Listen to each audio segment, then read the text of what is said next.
Bonjour à tous, je suis très contente d'être là pour présenter un petit peu une thématique d'étude que j'ai réalisée quand j'étais en postdoc. En fait, je viens de revenir, j'ai été recrutée en septembre 2024 à l'Université de Rouen en tant que maître de conférence et j'ai réalisé un postdoc, donc un postdoctorat aux États-Unis pendant 1 an et demi et je travaillais sur la thématique de la plasticité cérébrale.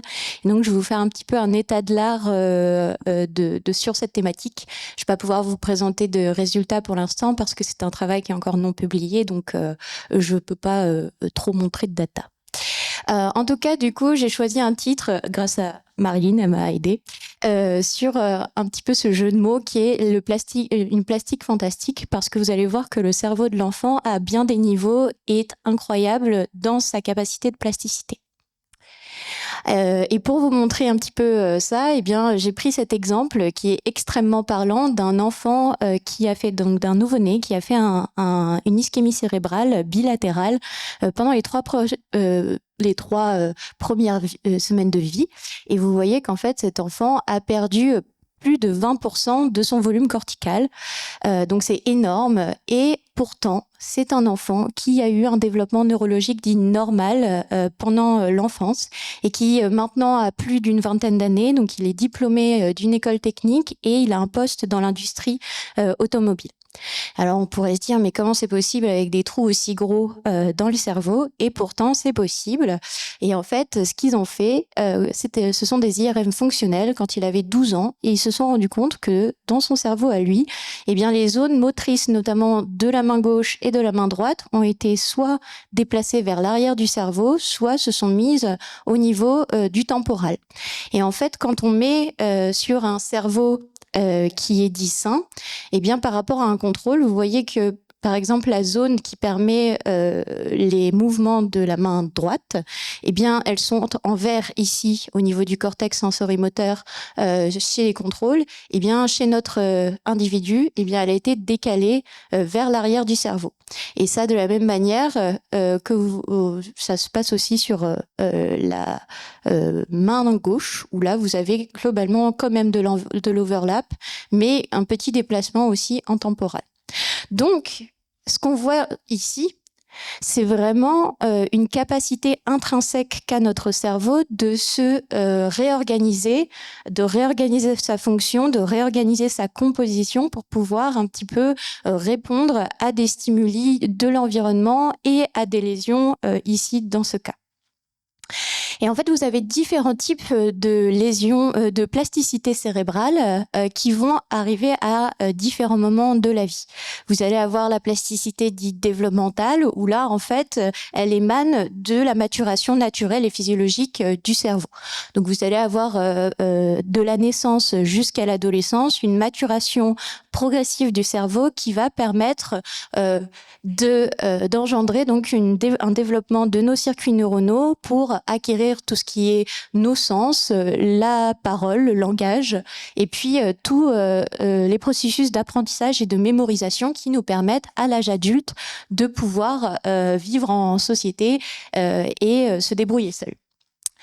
Et puis après, eh bien, il y a une plasticité post-lésionnelle où là, en fait, le cerveau va être capable de se réorganiser de manière spontanée et dirigée à la suite d'un accident ischémique, par exemple, comme on l'a vu sur la diapo précédente. Mais ça peut être des hémorragies, ça peut être des traumatismes crâniens en tout genre. Et puis, il y a aussi une plasticité dite comportementale où en fait, on va pouvoir utiliser l'environnement, utiliser la contrainte pour pouvoir booster la plasticité et la réorganisation de notre cerveau. Et en fait, ce qu'on voit, c'est qu'il y a une communication très importante entre ces différents types de plasticité, notamment la plasticité développementale et la plasticité post-lésionnelle. On en reparlera tout à l'heure, puisqu'elles sont conjointes et elles sont en communication étroite pendant les processus de lésionnel pendant la période périnatale. Et puis ici, à la suite d'un AVC adulte, par exemple, eh bien, vous allez avoir une forte communication entre la plasticité comportementale, où en fait, on va utiliser l'expérience et l'environnement pour contraindre la personne à utiliser notamment un membre qui ne fonctionne plus. Et ceci va permettre donc de favoriser et de booster la plasticité post-lésionnelle de réparation du tissu. OK ?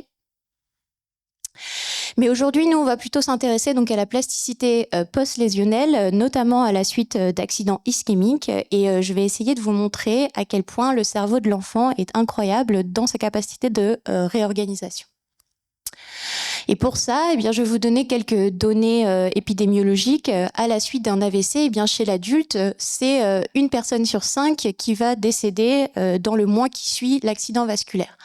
Et c'est 75% en France des survivants qui gardent des séquelles définitives. On va pouvoir travailler sur la plasticité post-lésionnelle chez l'adulte, mais dans les faits, elle s'avère quand même limitée. Alors que chez l'enfant, alors attention, prenons des pincettes, c'est difficile de comparer des choses comme ça. On est encore en train de faire des études et il faut savoir qu'un AVC chez l'enfant est extrêmement rare par rapport à un AVC chez l'adulte. Okay, donc ça, c'est à prendre avec des pincettes. Mais c'est une étude qui a été publiée en 2020, donc c'est une étude internationale. Et ils ont suivi donc cette cohorte de nouveau-nés, soit qui ont eu un AVC néonatal, soit un AVC pendant la première année de vie ou après. Et en fait, ils se sont intéressés un petit peu à leur devenir à 2 ans et à la sortie de l'hôpital. Et ce qu'on observe, c'est qu'ils ont fait des scores un petit peu pour visualiser la cognition et les déficits moteurs. Et ils l'ont ensuite mis sous un nom qu'on appelle déficience neurologique modérée à sévère. Et bien, vous voyez qu'il y a 9,4% des nouveau-nés qui présentent une déficience neurologique modérée à sévère, contre 48,8% des enfants, ceux qui ont fait un AVC infantile à la sortie de l'hôpital, et que ce taux s'abaisse à 8% et 24,7% à 2 ans respectivement. Donc ça veut dire que le cerveau en développement, a priori, pendant ces 2 années de vie, a été capable de compenser partiellement certes, mais des choses qui avaient été perdues à la suite de l'AVC infantile ou alors qui avaient impacté le développement de l'enfant. Et puis en plus, ce qui a été montré dans cette étude, c'est que visiblement, il y a des facteurs prédictifs d'un mauvais résultat et d'un mauvais devenir de l'enfant. Et en fait, l'âge est hyper important. Plus vous faites un AVC tôt, visiblement, donc dans les premiers jours après la naissance, et plus vous avez une capacité de réorganisation qui va être potentiellement intéressante. Et donc, l'âge entre 28 jours et 1 an, cette fenêtre où il y aurait une lésion, c'est un mauvais facteur prédictif de développement comportemental. Également, la nature des territoires vasculaires touchés sont également des facteurs qui vont influencer le devenir. Si le lieu et les gros vaisseaux sont touchés, ou alors des tout petits vaisseaux sont touchés, c'est un facteur de mauvais développement. Un facteur de risque de mauvais développement. Et puis, en fait, on peut pas faire une généralité de la plasticité. Je vous dis que la plasticité chez l'enfant, elle est très importante, mais ça va vraiment dépendre des individus, de leur développement et de la vie qu'ils vont mener. Et donc, il va y avoir des schémas de récupération qui vont être différents en fonction des enfants, avec des déficits qui vont être émergents, notamment plus fréquents chez les enfants qui sont âgés de moins de 1 an quand ils font la période, la lésion ischémique. Donc, ce que je vous montre ici, c'est qu'a priori, c'est quand même la période néonatale et périnatale, c'est quand même une période un peu à double tranchant où, a priori, on aurait quand même une vulnérabilité qui pourrait engendrer des déficits cognitifs et moteurs à long terme, notamment la pathologie qui touche le plus les enfants qui ont fait une lésion cérébrale périnatale, c'est la paralysie cérébrale. Et puis, vous allez aussi avoir une période post-lésionnelle de plasticité intense qui va permettre potentiellement de récupérer des choses et d'avoir une stratégie de développement différente. Donc visiblement, au vu de ce que je vous dis, c'est que la plasticité néonatale a l'air globalement post-lésionnelle notamment, a l'air quand même plus importante que la plasticité post-lésionnelle adulte. Et qu'est-ce qui se passe donc après un AVC ? Quels sont nos processus cellulaires ? Donc après un AVC, vous allez avoir une phase hyper aiguë et une phase aiguë qui en fait sont les phases allant de quelques heures au jour post-AVC. Et c'est là où tous les événements pathologiques vont arriver, vont se produire. Et donc le bout de la chaîne, ça va aboutir à une mort neuronale. Ce sont des noms un peu barbares, donc on parle d'excytotoxine toxicité, de stress oxydatif, d'inflammation. Mais ne retenez pas ça, retenez juste que quand vous avez une diminution du flux sanguin cérébral qui arrive au cerveau, vous engendrez donc une déplétion énergétique et les neurones, ils n'aiment pas ça du tout. Et ce qui va se passer, c'est qu'on va avoir un relargage de neurotransmetteurs excitateurs que sont le glutamate. Et ce relargage de glutamate va engendrer donc des processus apoptotiques et nécrotiques, donc de la mort neuronale. Et c'est vraiment ça qui va aboutir à ces espèces de trous dans le cerveau que vous voyez. C'est vraiment les neurones qui meurent. Associé à ça, vous allez avoir des processus oxydatifs qui vont encore plus envenimer la souffrance neuronale. Et puis, il y a cette triade un petit peu qui se termine par l'inflammation, où cette inflammation, en fait, ce sont des cellules qui vont détecter un petit peu les messages moléculaires des neurones et des autres cellules en souffrance dans le cerveau. Et donc, ce sont par exemple la microglie, qui est la cellule immunitaire du cerveau, qui va libérer tout un tas de facteurs délétères, comme des cytokines pro-inflammatoires, des chémokines, qui va donc envenimer les processus de mort cellulaire. Et en plus de ça, ces différentes cellules, elles vont être capables de recruter des cellules de l'immunité périphérique. Et ces cellules de l'immunité périphérique, elles vont encore plus inflammer le cerveau, et donc ça peut avoir des séquelles à long terme. Donc voilà ce qui se passe pendant les premières heures à la suite notamment d'un AVC ischémique. Et dans la phase subaiguë et la phase chronique, qui correspond donc à la phase des jours, semaines et jusqu'au mois à la suite de l'AVC, vous allez vraiment avoir cette plasticité post-lésionnelle qui va être la plus importante. Notamment, la plasticité post-lésionnelle, elle va surtout être présente dans la phase subaiguë, où c'est à ce moment-là qu'il va falloir prendre en charge les patients qui ont eu un AVC, justement pour permettre de booster cette plasticité. Et puis, elle va diminuer avec le temps jusqu'à que ce soit trop tard. Donc, si on agit trop tard, finalement, on se rend compte que la récupération va être limitée. Et alors, qu'est-ce qui se passe pendant cette phase de réorganisation de plasticité aiguë ? En tout cas, chez l'adulte, on a pu observer, donc c'est une revue de Joy et Carmichael qui a été publiée en 2020, qui répertorie les différents changements au niveau des neurones à la suite d'un AVC ou d'une lésion ischémique. Ça commence au niveau génétique et épigénétique, puisqu'il y a des changements à la fois épigénétiques, donc de marque épigénétique dans le cerveau, et des changements transcriptionnels, donc des gènes qui vont être soit sous-régulés ou sous-exprimés, soit surexprimés. Ces changements vont aboutir à un niveau supérieur à un renouvellement des épines dendritiques. Donc les épines dendritiques, elles sont tout le long des dendrites de vos neurones, et donc c'est une partie qui va capter les informations provenant d'autres neurones. Et donc le fait de renouveler ces dendrites permet de recréer des circuits potentiellement. Vous allez avoir de la repousse axonale aussi qui existe et qui va permettre donc de contrer un petit peu les circuits qui ont été endommagés. Et puis à un niveau encore supérieur, vous allez avoir une réorganisation globale des circuits qui existent déjà, avec donc la formation de nouvelles synapses à de nouveaux endroits. Et ça se passe plutôt au niveau du cortex péri-infarct qui va entourer la zone lésionnelle. OK ? Donc ça, c'est ce qui se passe a priori chez l'adulte. Et puis, pendant très longtemps, on pensait que la réorganisation et la plasticité, c'était avant tout neuronal. Et en fait, on se rend compte que tous les processus de repousse axonale, de gliose, de renouvellement dendritique, ils sont soutenus par l'action des cellules gliales dans le cerveau.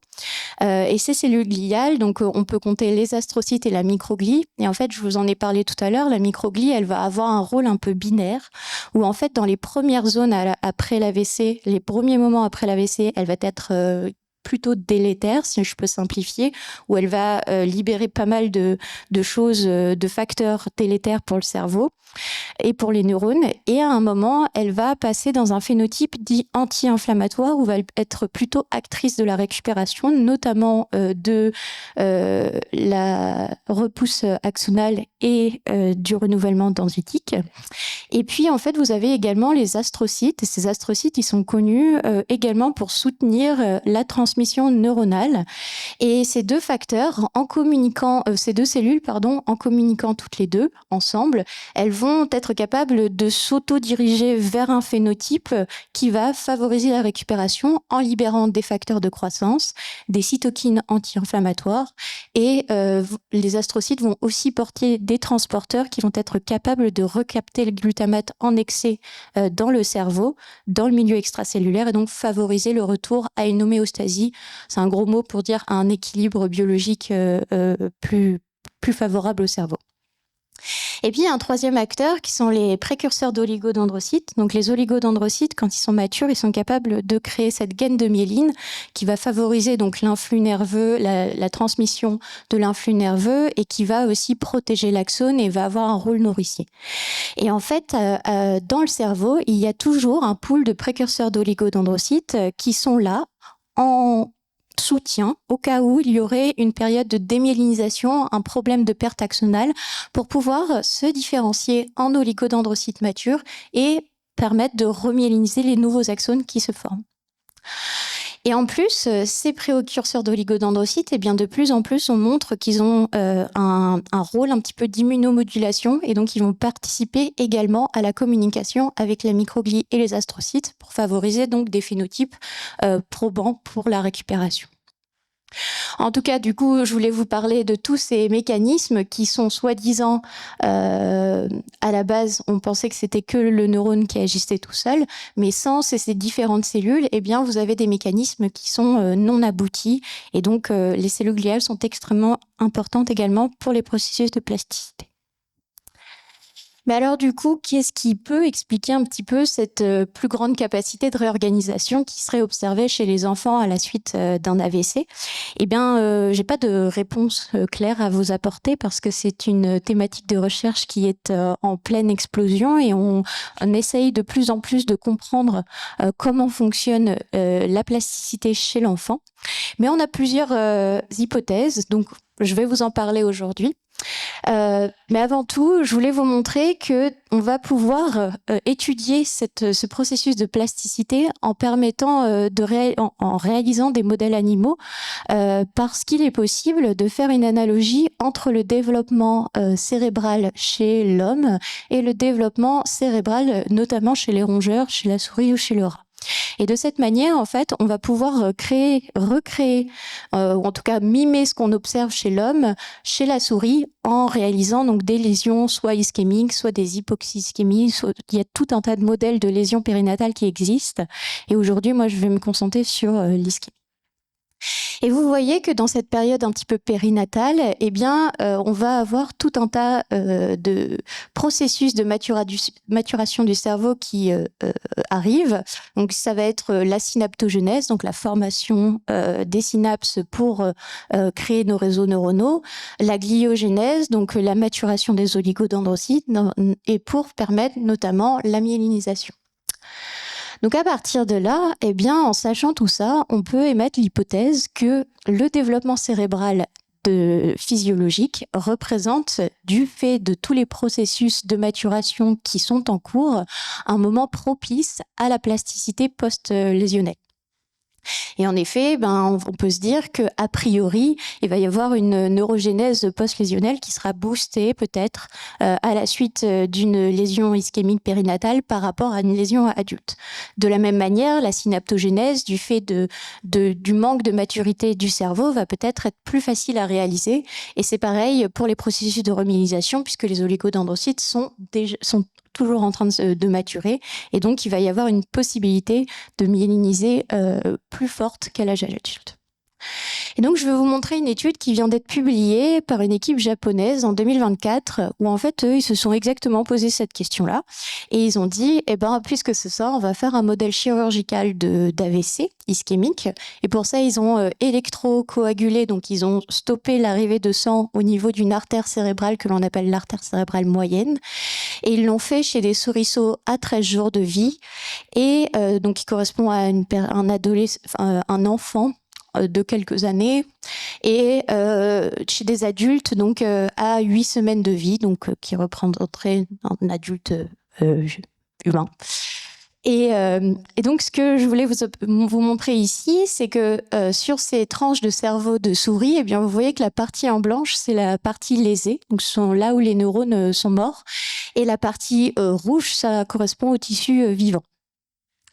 Et en fait, eh bien, ils ont été observés comment cette cicatrice, comment cette lésion va évoluer dans le temps entre donc un AVC adulte et chez des animaux adultes qui ont reçu un AVC versus chez des jeunes qui ont eu un AVC aussi. Et ce qui est intéressant, c'est que visiblement, la récupération tissulaire, eh bien, elle est bien meilleure chez les individus qui ont fait un AVC périnatal par rapport aux adultes. Vous voyez ici sur cette image que la lésion, eh bien, elle est bien plus petite en épaisseur que ce qu'on observe chez l'adulte. Donc ça reprend un petit peu ce qu'on disait au tout début. A priori, il y a une capacité de récupération qui est plus importante chez les nouveau-nés. Et donc, si on reprend notre frise de départ, eh bien, eux, ils se sont intéressés à 2 phases. La phase aiguë, qui correspond donc à l'émergence de nos phénomènes pathologiques, et puis à la phase subaiguë, où là, il est censé y avoir un pic de plasticité et de récupération. Et ce qu'ils ont observé donc sur cette figure, donc là ce sont des immunos, donc ce sont par des marqueurs fluorescents, on est capable de voir les cellules dans le cerveau. Et ce que vous observez un petit peu en vert, eh bien ce sont des cellules progénitrices des neurones qui sont en train de se diviser et qui vont proliférer pour aller former des nouveaux neurones au niveau notamment du cortex périvasculaire. Et donc, eh bien là, vous avez les nouveau-nés et là, vous avez donc le groupe adulte. Ici, c'est 1 jour après l'AVC et là, c'est 7 jours après l'AVC. Et donc, de manière naturelle, vous voyez que la prolifération des cellules progénitrices neurales, elle est bien plus importante à 7 jours qu'à 1 jour. Et en plus, elle est bien plus importante chez les nouveau-nés que chez les adultes. Donc ici, c'est ce que ces quantifications veulent dire, c'est qu'a priori, on a plus de cellules, plus de neurogénèse à la suite d'une lésion chez le nouveau-né que chez les adultes. Donc ça va dans le sens de l'hypothèse qu'on avait et que la communauté scientifique a. Mais il y a plein de choses qui rentrent dans le cerveau à la suite d'un AVC, notamment à la suite d'un AVC ischémique. Et moi, c'est ce sur quoi je me suis un petit peu intéressée quand j'étais en postdoc. C'est à l'Université de Virginie. C'est l'implication de l'immunité périphérique un petit peu dans ces AVC. Ces cellules, elles rentrent bien pour une raison. Mais quelle est la raison? A priori, on s'est toujours concentré en disant que la raison, c'était pendant la période pathologique et délétère, elles aboutissaient donc à une plus grande inflammation, elles aboutissaient donc à une plus grande perte tissulaire et donc elles étaient forcément nocives. Mais eh bien, nous, on s'est posé la question de savoir si, a priori, ces cellules, elles restaient dans le cerveau à long terme et elles pouvaient aider à la récupération. Et donc ça, c'est un premier article qui a été publié par mon laboratoire de postdoc dans le journal Science, où ils ont pu modifier une lignée de souris qui leur permet de visualiser des monocytes. Donc les monocytes, ce sont des cellules de l'immunité périphérique qui vont dans les tissus se différencier en macrophages. Et donc le macrophage du cerveau, c'est la microglie. Et la microglie, elle est, en fait, il y a un certain, il y a un grand concept qui s'appelle donc le cerveau est carrément fermé à ce qui rentre de la périphérie, justement pour protéger un petit peu les cellules cérébrales. Et de plus en plus, ce concept, il est remis en cause. C'est de moins en moins vrai. On sait qu'il y a plein de choses qui rentrent, notamment en conditions pathologiques. Et donc, ce que mon équipe a montré, c'est grâce à cette lignée de souris où on voit les monocytes en vert, eh bien, il y a eu un changement génétique particulier dans ces souris qui permet de suivre ces monocytes même après leur différenciation. Et donc, on va pouvoir savoir ce qu'ils deviennent dans le cerveau à long terme. Et donc visiblement, ici, vous voyez bien que vous avez tous ces petits points verts qui sont autour de l'infarct, autour de la lésion à la suite d'une ischémie à P16. Et a priori, donc ils rentrent dans les premiers jours après la lésion. Et quand on va voir pendant la phase chronique, donc 62 jours après la lésion ischémique, eh bien on se rend compte qu'ils sont toujours là, toujours en bordure de lésion, et qu'ils ont acquis, donc là vous le voyez pas très bien, mais ce sont des immunos qui permettent de voir les marqueurs de la microglie. Et en fait, on voit à leur forme et au comarquage donc du rouge et du vert qu'a priori ces cellules ont acquis un phénotype microglial. Donc elles se sont différenciées, car en microglie, en tout cas ce qui ressemble à de la microglie, et donc a priori elles jouent un rôle dans le cerveau. Mais quel rôle ?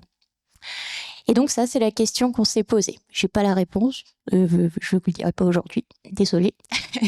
Mais voilà, je voulais vous parler de tous les processus. De plus en plus, la plasticité, eh bien, elle n'est plus observée sous l'ordre neuronal seulement, mais il y a de plus en plus d'implications de facteurs extérieurs qui aboutissent à une moins bonne ou une meilleure réorganisation.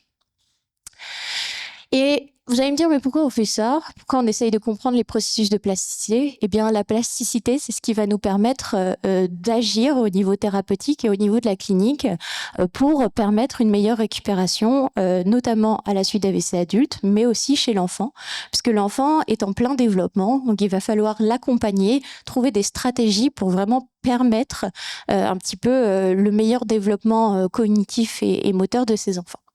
Et donc, si vous savez un petit peu ce qui se passe dans le cerveau et l'implication des différentes cellules et les facteurs qui sont impliqués dans les processus de pathologie, qui bloquent par exemple la plasticité ou d'autres facteurs qui pourraient favoriser la plasticité, eh bien, on peut imaginer des stratégies thérapeutiques où on modulerait ces facteurs, on favoriserait l'apport de certaines protéines dans le cerveau et donc ça pourrait booster la plasticité. C'est quelque chose qui est encore très peu développé, donc en fait ça demande beaucoup de travail de recherche, mais c'est juste pour vous dire qu'il y a déjà d'autres stratégies qui sont déjà utilisées en clinique pour booster la plasticité, à la fois chez l'adulte et chez l'enfant. C'est notamment la thérapie par contrainte, où là, en fait, comme vous voyez, donc c'est un enfant qui est atteint de paralysie cérébrale et on va bloquer le membre qui est en bonne santé, entre guillemets, qui fonctionne correctement pour favoriser favoriser l'utilisation du membre qui a un déficit moteur. Et ça va permettre au niveau tissulaire de former des nouveaux engrammes, des nouveaux circuits neuronaux ou alors de les rendre plus puissants en favorisant donc le renforcement des synapses. Et donc ça, c'est déjà utilisé en clinique. Et puis, il y a d'autres nouvelles stratégies autour de la plasticité qui visent à stimuler donc le cerveau, soit en faisant de la TMS, donc de la stimulation électrique magnétique profonde, ou alors vous pouvez également stimuler le nerf vague. Donc en stimulant le nerf vague au niveau de la périphérie, vous allez envoyer des afférences au cerveau qui va favoriser donc la récupération et la plasticité. Et enfin, de plus en plus, on voit avec l'avènement de l'IA et de la réalité virtuelle une interface machine-cerveau où en fait on va pouvoir réutiliser donc la réalité virtuelle avec des machines qui vont favoriser le mouvement des bras notamment pour booster la plasticité au niveau cérébral. Donc ça, c'est des choses qui sont en développement et la plasticité va représenter a priori quelque chose qui va nous permettre de prendre en charge de la meilleure des manières les patients jeunes ou moins jeunes atteints d'AVC. Et donc, pour finir cette petite présentation, je voulais utiliser une analogie par rapport à la plasticité. Voyez le cerveau d'un adulte comme une maison que vous décidez d'acheter.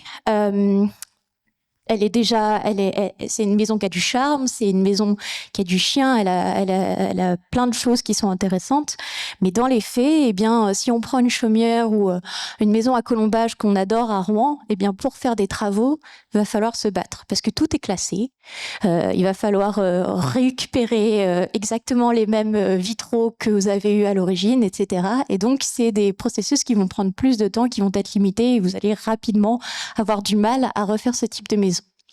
Et ben, la plasticité adulte, c'est la même chose. Vous allez avoir une réorganisation neuronale qui est possible et qui va être soutenue notamment par les cellules gliales, mais c'est un processus qui est limité et qui va devoir donc être sous-tendu par de la thérapie à des bons moments dans une fenêtre particulière.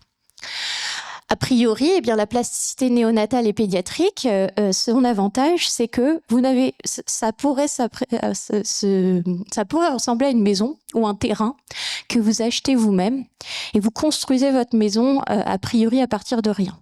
Donc en fait, c'est beaucoup plus facile si vous avez un problème pendant vos travaux de vous dire puisque j'ai déjà le matériel et que j'ai pas encore de base solide, eh bien je peux tout à fait prendre une autre trajectoire et réorganiser ma maison comme je l'entends. Et bien là, c'est ce qui se passe a priori dans la plasticité chez l'enfant, c'est que comme tout est encore à faire, comme tous les processus de maturation sont en cours, eh bien a priori, il y aurait une facilité de modulation des trajectoires développementales. Et donc un lien étroit qui existe entre la plasticité développementale et la plasticité post-lésionnelle. Voilà, c'est tout pour moi. Merci beaucoup.